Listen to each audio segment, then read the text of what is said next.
नमस्कार साथियों। Server down होने से रद्द हुई काउंसलिंग। सक्षमता दूसरे चरण के पास भेजी शिक्षकों को काउंसलिंग में लगातार अरंगा लग रहा है। शुक्रवार को एक स्लॉट के बाद ही सर्वर डाउन हो गया। इसके बाद सर्वर सही ही नहीं हुआ। देर शाम काउंसलिंग को रद्द कर दिया गया।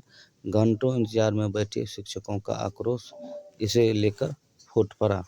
डीआरसीसी में दूसरे चरण के बचे हुए शिक्षकों की काउंसलिंग शुक्रवार को शुरू की गई। इन शिक्षकों की काउंसलिंग इससे पहले निर्धारित तिथि में नहीं हो सकी थी। शिक्षकों की संख्या अधिक रहने के कारण जिले के बचे हुए शिक्षकों की अब काउंसलिंग कराई जा रही है और पिछली शिक्षकों की काउंसलिंग में 12 बजे के बाद सर्वर ठप हो गया और उस समय तक पहले स्लॉट के सभी शिक्षकों की काउंसलिंग हो गई थी।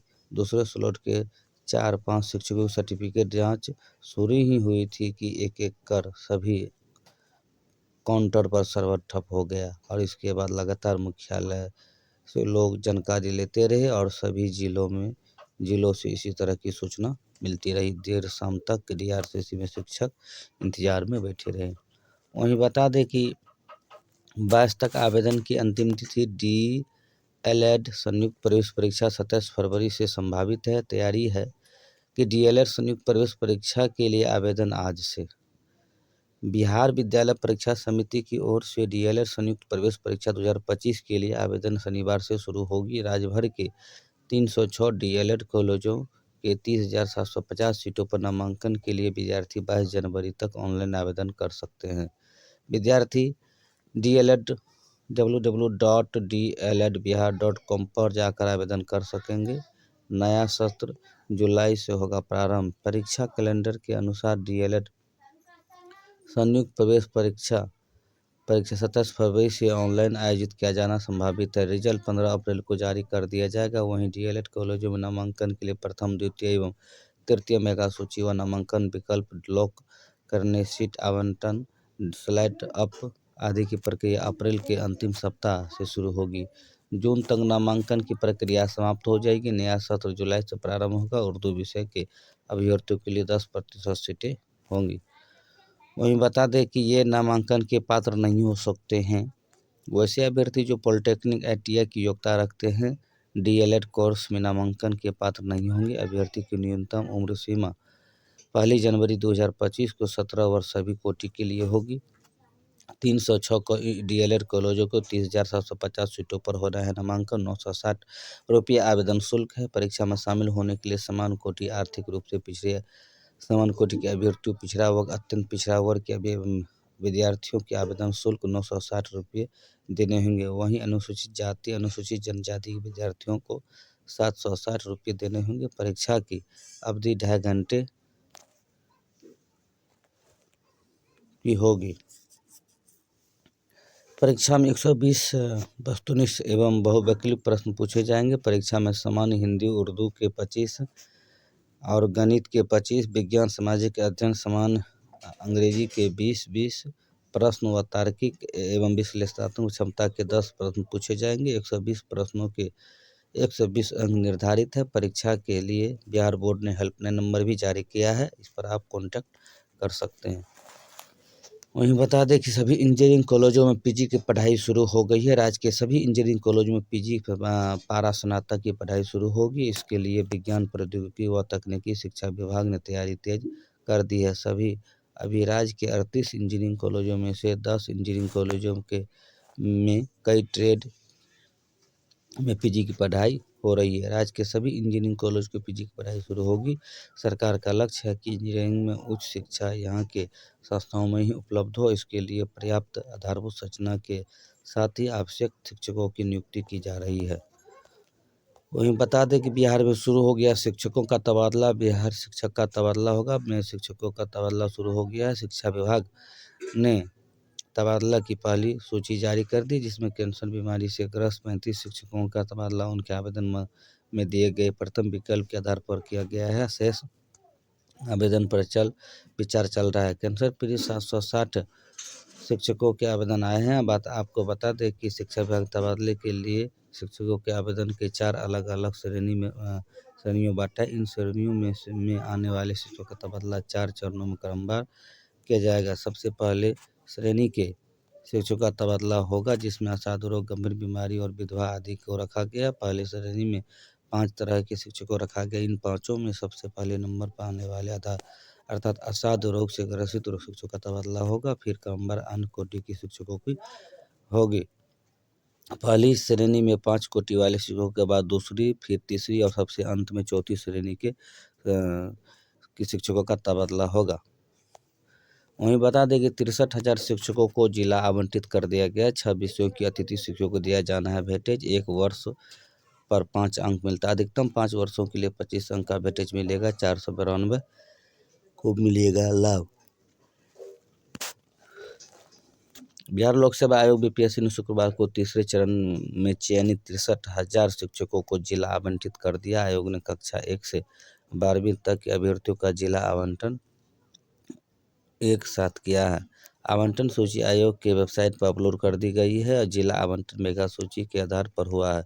इसमें आरक्षण रोस्टर और महिलाओं के क्षेत्रीय आरक्षण को ध्यान में रखा गया। अभ्यर्थियों से 3 जिलों का विकल्प मांगा गया था। जिनका अंक बेहतर है उन्हें विकल्प के आधार पर जिला मिला है। वहीं जिनका अंक कम है उन्हें विकल्प के अनुसार जिला आवंटित नहीं किया गया है। ऐसे अभ्यर्थियों का जिला आवंटन रेंडमली किया गया। पटना जिला में अधिक से अधिक अंक प्राप्त करने वाले अभ्यर्थियों को जगह मिली है। इसमें भी खासकर सामाजिक विज्ञान विषय में काफ़ी ऊपर अंक वाले को ही विकल्प के अनुसार जिला आवंटित हुआ है। वहीं बता दें कि भाषा के कई विषय में तय रिक्तियों से कम का चयन हुआ है। इसमें कुछ विषयों को छोड़कर शेष विषयों में अभ्यर्थियों को मनचाहा जिला मिला है। शिक्षा विभाग के आदेश के बाद बीपीएससी ने पूर्व की तरह जिला आवंटित कर दिया है। 6 विषयों के 3646 अभ्यर्थियों का वेटेज के आधार पर होगा जिला आवंटन।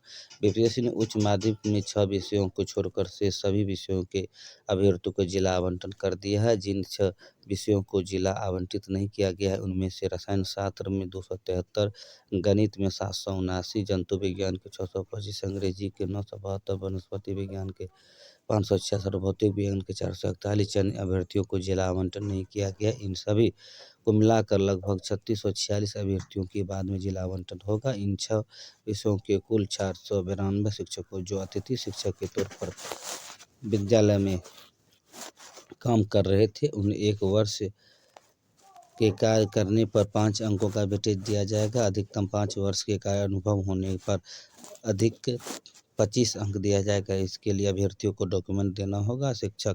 किस शिक्षक ने अतिथि शिक्षक के तौर पर कितने दिनों तक विद्यालय में काम किया है। कोर्ट के आदेश के बाद आयोग ने दोबारा पोर्टल खोलकर आवेदन किया था और इसमें 492 शिक्षकों ने आवेदन किया था। आयोग ने बिना वेटेज दिए ही रिजल्ट जारी कर दिया था। इसके बाद अभ्यर्थियों शिक्षा विभाग और बीपीएससी को आवेदन दिया।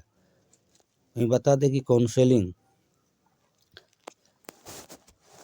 बिहार लोक सेवा आयोग से तीसरे चरण के चयनित 66,608 से अधिक शिक्षकों की काउंसलिंग 21 से 30 जनवरी के बीच होगी। पूर्व से यह काउंसलिंग 9 से 16 जनवरी तक होनी थी। इसको लेकर शिक्षा विभाग ने बुधवार के सभी जिलों को निर्देश भेजा है। विभागीय पदाधिकारी बताते हैं कि शिक्षकों का जिला आवंटित नहीं होने के कारण काउंसलिंग की तिथि बढ़ाई गई है।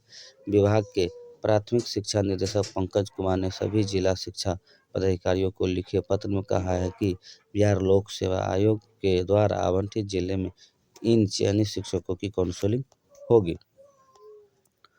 वहीं बता दें कि बीपीएससी पीटी मामले पर सुनवाई 15 जनवरी को होगा। बीपीएससी की 17वीं प्रारंभिक परीक्षा में गड़बड़ी की शिकायत को लेकर छात्रों की ओर से दायर अर्जी पर पटना हाईकोर्ट ने 15 जनवरी को सुनवाई करेगा। शुक्रवार को वरीय अधिवक्ता यदुवंश गिरी ने इस केस पर जल्द सुनवाई करने की गुहार न्यायमूर्ति अरविंद सिंह चंदेल से लगाई। पहले चरण में कैंसर पीड़ित के 35 शिक्षकों का हुआ तबादला। दूरी वाले शिक्षकों का जिला स्तर पर स्कूल का होगा आवंटित। शिक्षा विभाग पहले चरण में कैंसर 35 शिक्षकों का तबादला किया गया। ये सभी पुराने वेतनमान वाले नियमित शिक्षक हैं और उनके द्वारा दिए गए पहले विकल्प वाले स्थान के स्कूल में उन्हें स्थानांतरित किया गया। शिक्षा सचिव की अध्यक्षता में गठित समिति ने इस संबंध में शुक्रवार को आदेश जारी किया। विभाग ने कहा कि सबसे पहले कैंसर पीड़ित 759 शिक्षकों के आवेदन पर विचार किया जा रहा है। इनमें 47 नियमित, 260 बीपीएससी से नियुक्त और 452 नियोजित शिक्षक है। सबसे पहले नियमित 47 शिक्षकों के आवेदनों का निष्पादन किया गया है, जिनमें 35 का तबादला कर दिया गया है और 3 आवेदन का कोई कागज नहीं दिए गए थे। वहीं 9 आवेदन अन्य श्रेणी के होने के कारण संबंधित श्रेणी के तहत उन पर बाद में विचार किया जाएगा। विभाग की समिति ने सचिव बैजनाथ यादव, निर्देशक पंकज कुमार मिश्र, निर्देशक माध्यमिक योगेंद्र उप चौधरी आदि थे। वहीं बता दें कि दूरी वाले शिक्षकों का जिला स्तर पर स्कूल आवंटित होगा। शिक्षा विभाग के अपर मुख्य सचिव डॉक्टर एस सिद्धार्थ ने लंबी दूरी के आधार पर आवेदन करने वाले 1,62,000 शिक्षकों को स्कूल का आवंटन जिला स्तर पर होगा। इसको लेकर संबंधित जिला को शिक्षकों की सूची भेजी जाएगी और हालांकि शिक्षकों की सूची कोड वर्ड में होगा, ताकि जिला को शिक्षक के नाम की जानकारी नहीं होगी और शिक्षकों की सूची को देखते हुए जहां जिन स्कूलों में पद रिक्त होंगे वहां शिक्षक का तबादला कर दिया जाएगा। वहीं कैंसर पीड़ित पुराने वेतनमान वाले शिक्षक के बाद बीपीएससी के शिक्षक फिर सक्षमता पास और अंत में नियोजित शिक्षकों के आवेदन पर निष्पादन किया जाएगा।